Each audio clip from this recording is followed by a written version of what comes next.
Hello guys, welcome back to my channel. আবারও একটা নতুন ব্লগ নিয়ে চলে এলাম। হঠাৎ করে কোথায় যাচ্ছি, আর আমার এই বন্ধুটাকে দেখতে পাচ্ছ বাইরে থেকে এসছে। তো হঠাৎ করে দীঘা যাওয়ার প্ল্যান হলো, তাই আমরা এখন দীঘা যাওয়ার উদ্দেশ্যে বেরিয়ে পড়েছি। এখন ট্রেনের ভিতরে আছি, তো বাইরের লোকেশানটা এখন দেখাচ্ছি। তো হঠাৎ করেই যাচ্ছি, যার জন্য প্রথম থেকে কোনো কিছু এন্ট্রি দিতে পারিনি।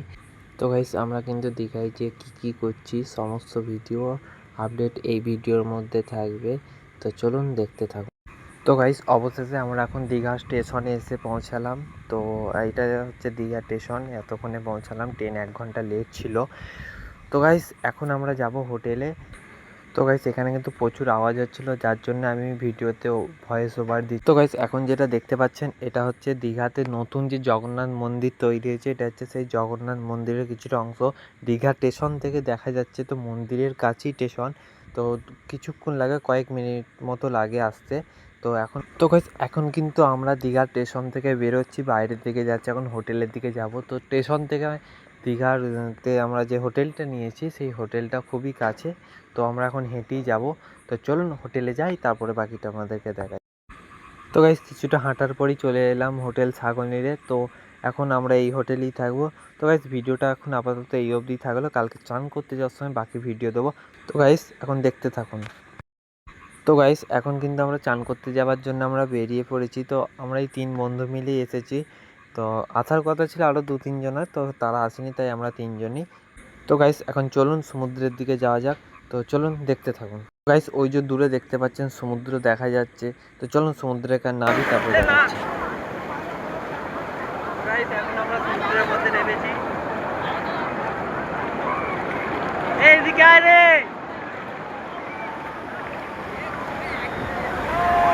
তো গাইস, এখন আমরা 3 জনে নেমেছি।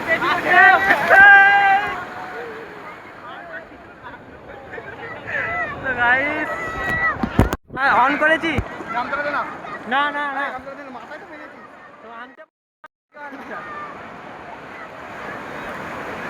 তো গাইস, এখন আমরা দীঘাতে গোসল করছি।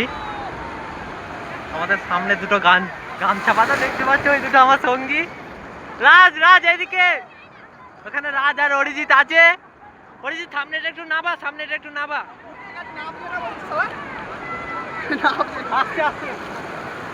তো গাইস, এখন কিন্তু ঢেউ আসছে। আমি এখন দূরের দিকে যাব না, কারণ ফোন আছে, কালকে দেখা যাবে। তো গাইস, এখন কিন্তু আমি দূরের দিকে ছিলাম, একটু কাছের দিকে চলে এলাম, কারণ ঢেউটা একটু বেশি, হাতে ফোন আছে, যাতে পানিতে না ভিজে যায়, সেই জন্য এখন কাছের দিকে এলাম। তো গাইস, এখন কিন্তু আমরা একটু এনজয় করে নিই, তারপরে বাকিটা আবার দেখাবো। তো আপনারা এখন দেখতে থাকুন দীঘার নিউ ব্লগ।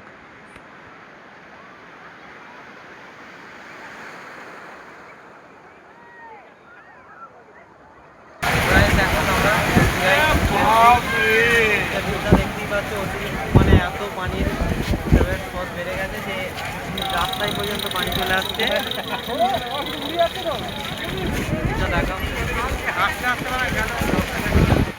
তো গাইস, এখন কিন্তু আমরা আছি ওল্ড দীঘার মধ্যে। তো দেখুন, ওল্ড দীঘার কিছু ভিডিও আপনাদেরকে দেখাচ্ছি। তো দেখতেই পাচ্ছেন যে ওই যে দূরে কত প্রাণীর যে স্রোত বেড়ে গেছে, সেটা ছিটকে আসছে আমাদের দিকে। তো এখন মানে যে এতই মানে পানির ঝাপটাটা আসছে যে মুখে ফুকে ভর্তিই যাচ্ছে। তো চলুন দেখতে থাকুন।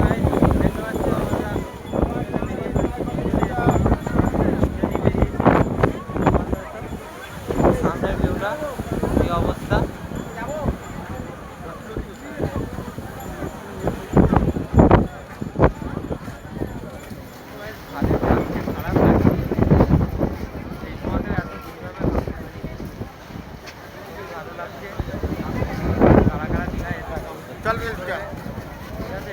তো গাইস, দেখতেই পাচ্ছেন আজকে ওল্ড দীঘার মধ্যে কত পর্যটকরা ভিড় জমিয়েছে। তো দেখতেই পাচ্ছেন চারিদিকে লোকে ভর্তি। তো ওই যে বসার জায়গাগুলো দেখতে পাচ্ছেন, ওগুলো একটুও ফাঁকা নেই, সবাই বসে আছে। তো আমরা এতক্ষণ ধরে ঘোরাফেরা করছি, যে একটু ভাবছি বসবো, তো সে বসার জায়গাটুকু নেই। তো আজকে কিন্তু ওল্ড দীঘার মধ্যে খুবই ভিড়। তো দেখতেই পাচ্ছেন কত মানুষজনরা এসছে, সমুদ্রের ধারে বসে আছে। তো গাইস, কিন্তু সমুদ্রের ধারে বসে যে একটা আনন্দ, সেটা কিন্তু ওটা কোথাও পাওয়া যায় না। এত সুন্দর যে হাওয়ার যে মানে বসে থাকলে যে হাওয়াটা গায়ে লাগে না, খুব সুন্দর লাগে। তো গাইস এখন কিন্তু দেখতেই পাচ্ছেন কত কিন্তু ঢেউ, সেটা কিন্তু কাছের দিকে চলে এসেছে।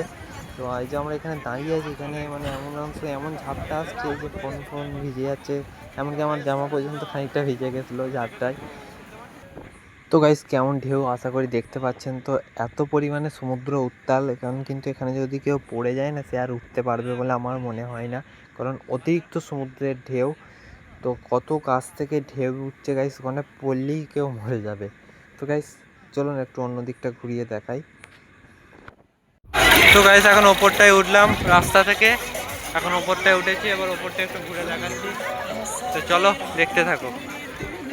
তো গাইস এখানে কিন্তু ওল্ড দীঘায় এইগুলোই আছে, আপাতত আর কিছু নেই। তো গাইস এখন কিন্তু আর কিছু ভিডিও আমি দিচ্ছি না, এইখানে অবধি থাক। তো কালকে ঢেউসাগরে বেড়াতে যাবো, সেটার ভিডিও আমি কিন্তু এই ভিডিওতেই দেবো। তো গাইস আপনারা দেখতে থাকুন। তো গাইস আজকে আমরা ঢেউসাগরে বেড়াতে এসেছি, এটা হচ্ছে নিউ দীঘায়। তো এখানে ভিউটা মোটামুটি ভালো, খারাপ নয়, ওদেরকে দেখাচ্ছি দেখো। তো সামনেটা দেখাবো, তার আগে দুটো কথা বলি। এই ঢেউসাগরে কে কে এসছো আগে কিন্তু অবশ্যই কমেন্ট করে জানাবে।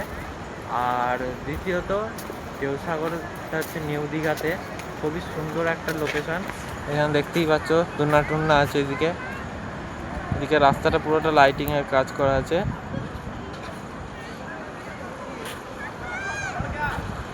চলো গাইস ওপরগুলো দেখাচ্ছি। এদিকে দেখতে পাচ্ছেন সামনের দিকে কিন্তু আরও বাচ্চাদের অনেক রাইড আছে চাপার জন্য। তো এদিকে কিছু একটা আছে, ওই কি লাফানো টাফানো সব আছে। তো সামনের দিকে আরও অনেক রাইড আছে, তো চলুন সেগুলোকে আপনার দেখাই। তো ওই যে সামনে ঢেউসাগর লেখাটা দেখা যাচ্ছে, তো চলুন কাছ থেকে আপনাদেরকে ঢেউসাগর লেখাটা দেখাই। তো গাইস দেখতে পাচ্ছেন এটা হচ্ছে কিন্তু ঢেউসাগরের যে লোগোটা এখানে দেওয়া আছে। তো সামনের দিকে কিন্তু আরও বাচ্চাদের অনেক রাইড আছে চাপার, আর বেড়ানোরও জায়গা আছে। তো চলুন একটু সামনের দিকে যাই, তারপর আপনাদেরকে পুরো জায়গাটা ঘুরিয়ে দেখাচ্ছি। তো চলুন দেখতে থাকুন। তো গাইস দেখতেই পাচ্ছেন এটা হচ্ছে কিন্তু ঢেউসাগরের ভেতরের লোকেশন। তো ভেতরের লোকেশনটা খুবই সুন্দর, আমার তো ভালো লাগছে, আপনাদের কেমন লাগছে আমি জানি না। তো আশা করি ভালো লাগবে।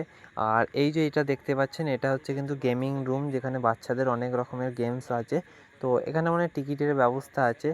আর এখানে একটা ওই আপনার রেলগাড়ি থাকে, ওটা এখন দেখতে পাচ্ছি না। তো হয়তো ওইটা সামনের দিকে কোথাও আছে। তো বাচ্চারা ওখানে চাপতে পারে টিকিট কেটে, বড়রাও চাপতে পারে। আর সামনে ওই যে দূরে দেখতে পাচ্ছেন, ওখানে কিন্তু রেস্টুরেন্ট আছে, ঠিক আছে, ওখানে মন চাইলে আপনারা খেতে পারবেন। তো ওখানে চা থেকে সমস্ত মোমো, হ্যাঁ আরও অনেক রকমের খাবার ওখানে পাওয়া যায়। তো সামনের দিকে এরকম কিছু একটা নেই। তো গাইস এই সাইডে কিন্তু আইসক্রিমের দোকান আছে, দেখতেই পাচ্ছেন, এখানে আপনার চা কফিরও পাওয়া যাবে। তো আর সামনের দিকে গেলে সেরকম আর কিছু নেই, হয়তো এমনি রাস্তা মতো আছে, একটু লাইটিংয়ের কাজ আছে, ওইটা দেখতেই পাচ্ছেন, আর সেরকম কিছু নেই। তো গাইস আমার মতে বলবো এইসব জায়গায় কিন্তু প্রিয় মানুষের সাথে এলে কিন্তু জায়গাটা আপনাদের আশা করি ভালো লাগবে। একা একা এলে কেমন লাগবে জানি না। তো গাইস আগে যে রেলগাড়ির কথা বলেছিলাম, এইটাই হচ্ছে সেই রেলগাড়ি, এইদিকে এসেছিলো। তো গাইস এইদিকে সেরকম কিছু নেই, তো চলুন একটা নতুন জায়গা দেখাই। তো গাইস এখানটা আমি দেখাতে ভুলে গেছিলাম, তো এটা গেটে ঢোকার মুখই আছে। তো গাইস এখানে সেরকম কিছু নেই, তবে এখানটা দাঁড়িয়ে ফটো তুলতে পারবেন। আর সামনের দিকে গেলে কিছুই নেই, তো চলুন ওই দিকটা একটু দেখাই। গাইস এখন কিন্তু আমরা সব থেকে উঁচুতে আছি, মানে ঢেউসাগরের ওপরে যে একটু উঁচু জায়গা আছে সেখানে আছি। সামনে দেখতেই পাচ্ছেন ঢেউসাগরের একটা ডিজাইন করা আছে। তো এখানটা সেরকম কিছু নেই, এমনি নিরিবিলি জায়গা, তো আপনারা এসে এখানে গল্পগুজব করতে পারেন। তো গাইস চলুন এখন রুমের দিকে যাওয়া যাক, একবারে কালকে রুম ছাড়ার সময় ভিডিও দেবো। তো আপনারা দেখতে থাকুন, যেতে যেতে আবার কি কি হলো সেটাও ওই ভিডিওর মধ্যে আপনারা জানতে পারবেন। চলুন দেখতে থাকুন। আজকে হচ্ছে আমাদের দীঘার লাস্ট দিন, সবাই রেডি হয়ে গেছে, এবার বেরিয়ে পড়বো। যা হয়েছে এখন কিছু বলার মতো নয়, যাই হোক সাগর নিয়ে হোটেলে কেউ আসবে, এটাকে অবশ্যই মাথায় রাখবে। এখন এই অবধি, চলো যেতে যেতে বাকিটা দেখাচ্ছি। তো গাইস এখন কিন্তু আমরা হোটেল থেকে বেরিয়ে পড়লাম, তো এখন যাচ্ছি স্টেশনের দিকে। তো গাইস আমি স্টেশনের বা ট্রেনের আর কোনো ভিডিও দিচ্ছি না, কারণ ভিডিওটা অনেকটাই লং হয়ে গেছে। তো গাইস একবারে চলুন আমাদের পান্ডুয়া স্টেশনে গিয়ে তারপরে বাকি ভিডিও দিচ্ছি। তো চলুন দেখতে থাকুন, আর কেমন লাগছে অবশ্যই কমেন্ট করে জানাবেন। অবশেষে আমরা পান্ডুয়া এসে পৌঁছালাম বাড়ি চলে যাওয়ার টাইমে। এখন পান্ডুয়ায় পৌঁছালাম, এখন বাড়ি যেতে সন্ধে হবে। সবাইকে মুখ হাতগুলোর অবস্থা দেখছো, মুখটা দেখার একবার। এখন বাজে 5টা। হ্যাঁ মুখটা দেখা, মুখের অবস্থা খারাপ। আর একজন কয় রে ও বাবা, মিস্টার রাজ, মিস্টার রাজ, তুমি একটু কাছের দিকে আসো, তোমার মুখটার অবস্থাটা একবার দেখাও। তো গাইস ভিডিওটা এই অবধি দিলাম, আর কেমন লাগলো অবশ্যই কমেন্ট করবেন, প্লিজ সাবস্ক্রাইব অ্যান্ড লাইক তো অবশ্যই করবেন। তো